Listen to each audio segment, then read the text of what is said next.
Well, Warren Forrest is a serial killer, convicted serial killer from the 1970s that operated in Clark County. He was convicted of a murder case back in the 70s, and then more recently, thanks to the work of our cold case unit, he was convicted in 2023 of a second murder. There are several other cases that we are still investigating him for that are unresolved murder cases and missing persons cases from the 70s.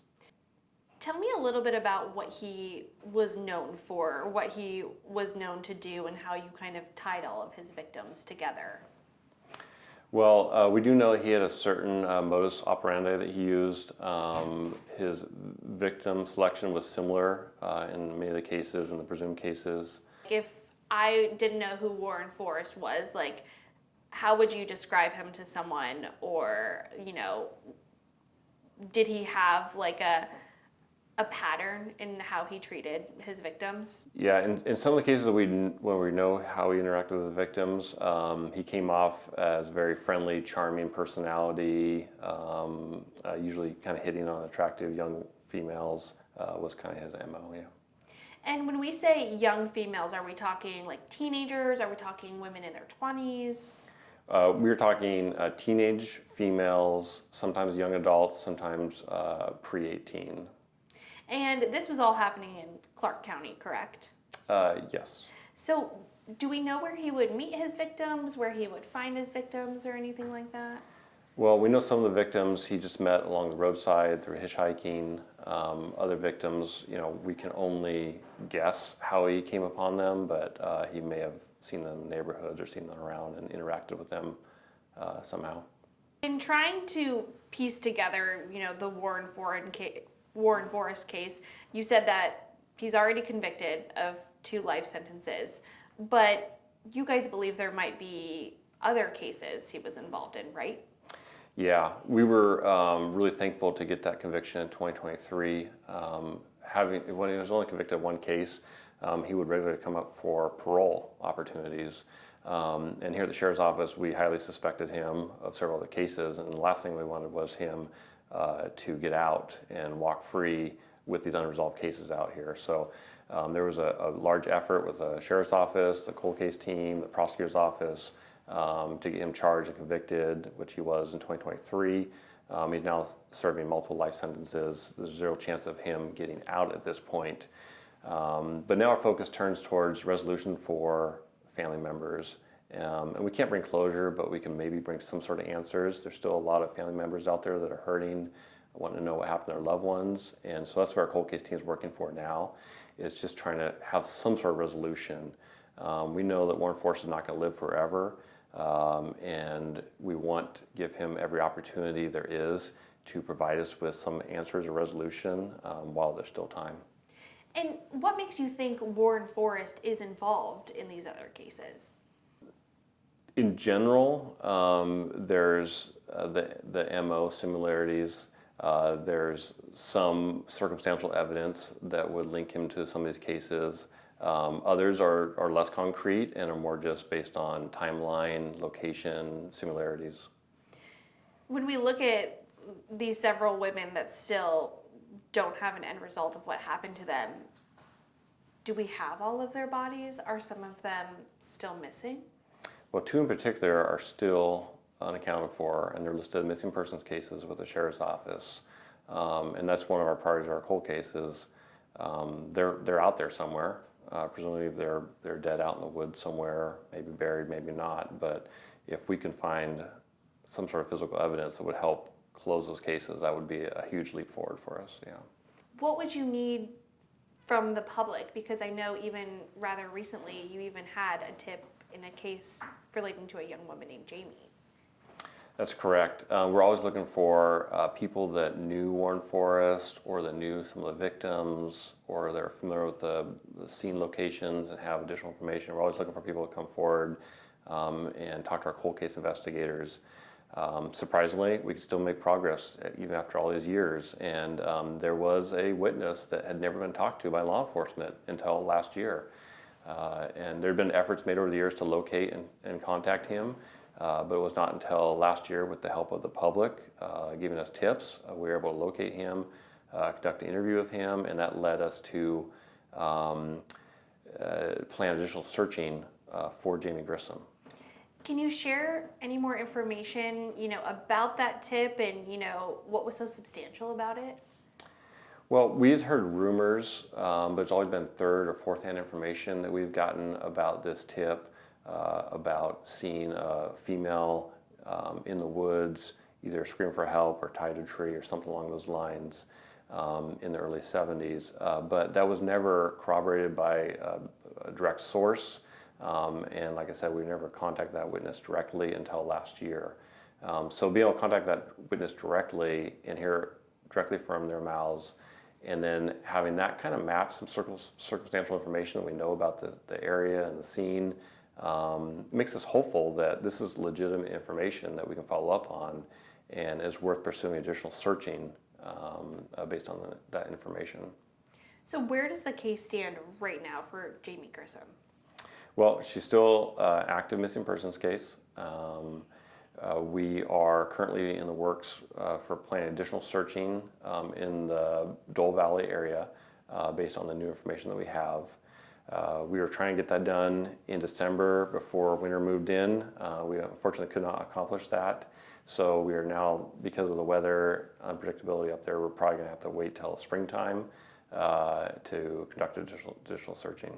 Does it make you nervous that you guys have to wait this long, especially because, there is a potential for bones or remains to be out there? Absolutely, but I think with a case this old, we're not expecting to find like a full skeleton. We've already done an initial canvass of the area. I think if there's something obvious, it would have been found years ago. What we're trying to use are specially trained canines. They're called historic human remain detection dogs. And they can find buried bones or very small bone fragments and help us lead us in that direction. So for me, a victory would be finding a bone fragment or a tooth or something that could be at ground level or even below ground that will link us definitively to one of our missing persons cases like Jamie Grissom. That would be a huge victory for us. It wouldn't solve the entire case, but it'd be a huge step forward. Have you searched that area of Dole Valley before where that tipster sent you? After getting information, we did an initial canvas search of the area already, like on foot, just to kind of scout it out and see what it looks like, make sure there's nothing obvious there. But like I said, I don't think we're looking for anything obvious at this point. At this moment right now, how many women do you believe are connected to Warren Forrest that you haven't definitively connected to Warren Forrest? That's a tough one to answer because every investigator reads the case files and they have their own version of their own perspective of like, I think he's good for this, I think he's good for that. We just would give it a range of a number, and somewhere in the range of 4 to 8 in Clark County, and we don't know what else may exist outside of Clark County. 2 of them he's already been convicted Correct, of. yeah. Some of them you know the names of, and some of them you may not. Correct. Because you don't know the length of. There could be additional victims that we don't know of. And we're always kind of aware of that and looking for possibilities of ways to link into other cases that maybe have not been looked at before. So yeah, that's always a possibility. Throughout the cases, have the bodies always been found in the Dole Valley? Well, that's something kind of unique about his operating method is essentially we have 3 areas that we know he placed bodies in. One would be the Tukes Mountain area, east of Battleground, one would be the Dole Valley area, and one would be the Lacamas Lake area. And that's kind of how we start to piece some of these cases together is this bodies being found in similar areas, and they're all kind of a similar remote park access areas that he was familiar with. And he was known for torturing these women too before they died, right? Yes.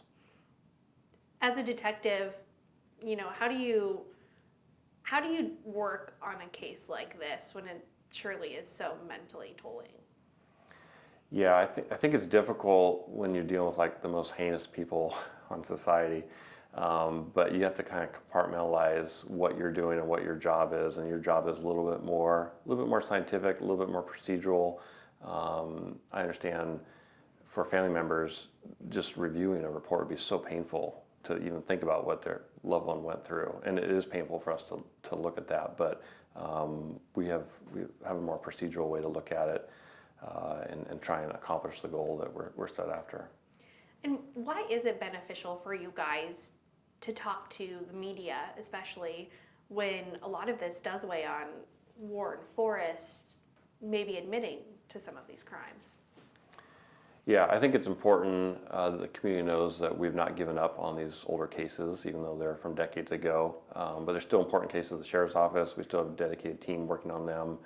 And we're always looking for tips. We're always looking for advancements in technology that can help us with the cases, or we're giving Warren opportunities to help us and help resolve these cases for the family members.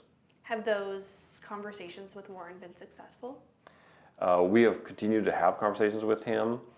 He has yet to provide us an admission of additional cases or information that we can immediately go use to resolve a case, but we're continuing to give him opportunities.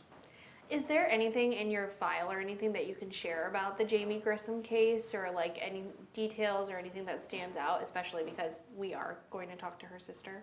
Well, one thing interesting about Jamie Grissom is she would be Warren Forrest's first known case if he is indeed the perpetrator there.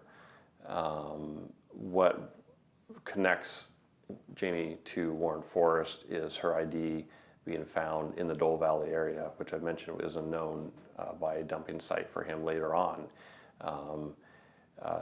So that's one of the key things that kind of connects her to his case. She's also similar age and description to his later victims, but she is significantly earlier in time frame to the other victims. So. How do we believe Jamie and Warren would have met?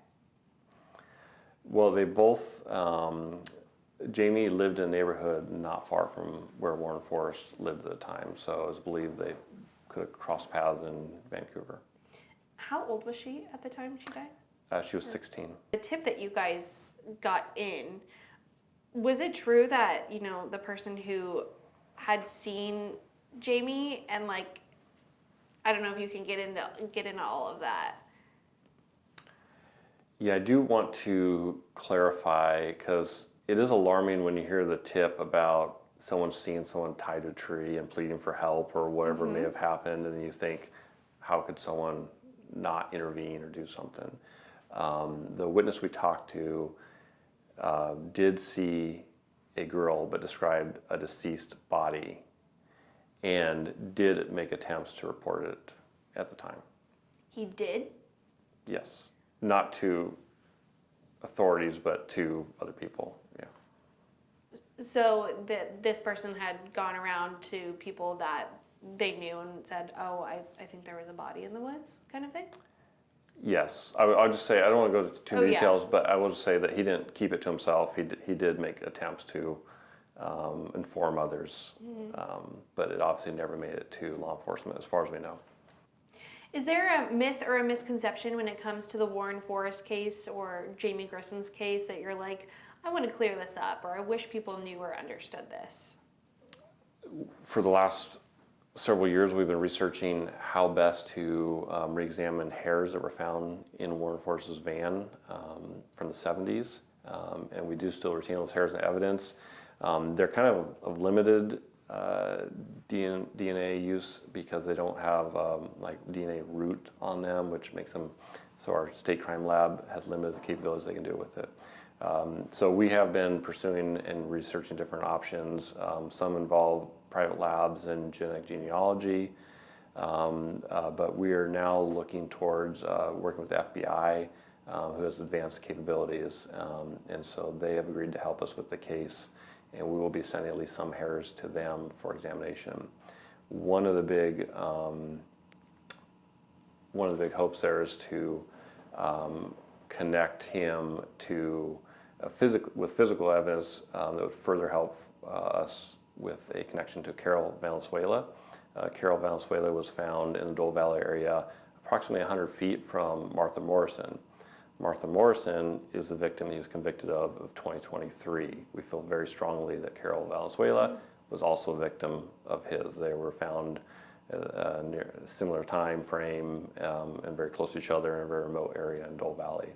With Warren's 2 convictions currently, what was the key there to that conviction that sets him apart from a case like Carol, where you have a body? Yeah, well, the real big key to that case came when cold case investigators went back and re-examined original evidence and sent additional things to the crime lab. And one thing that came back was blood that was on a dart gun that he'd used in his original crimes he was convicted for. And that dart gun turned out to have Martha Morrison's DNA on it. So now we have a real concrete DNA link between Warren Forrest, a weapon he used at the time, and the victim from 1974.